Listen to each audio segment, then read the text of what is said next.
দেখে রাখেন, তেমনি আমি এখানে ফ্যাক্টরির অ্যানালজিটা দিয়েছি। তো ফ্যাক্টরিতে কি হয়, একজন থাকেন যিনি সবটুকু দেখে রাখেন, সবটুকুতে খেয়াল রাখেন। সেটা কে বলতো বলছি, তোরা তো বলতে পারি সবটুকু? নিউক্লিয়াস, এই তো। তাহলে নিউক্লিয়াস হচ্ছে সে সবটুকু দেখে রাখে। আর একটা ফ্যাক্টরিতে একটা কর্নার থাকে যেখান যেখান থেকে এনার্জি তৈরি হয়, সেই এনার্জিটা গোটা ফ্যাক্টরিতে ইউজ হয়, তাই তো? তাহলে সেই এনার্জিটা কোথায় তৈরি হচ্ছে? মাইটোকন্ড্রিয়া। বাহ!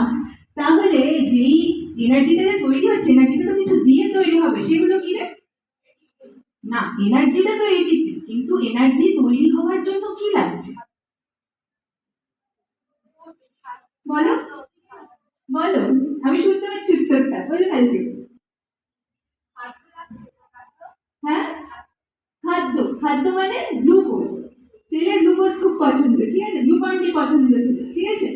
তো তাহলে এই দেখে এখানে কি দেখানো হচ্ছে, গ্লুকোজটা আসছে কয়লার মতন, গাড়ি করে টেনে আনা হচ্ছে গ্লুকোজ গুলো এই মাইটোকন্ড্রিয়াতে, এখানে এনার্জি তৈরি হচ্ছে।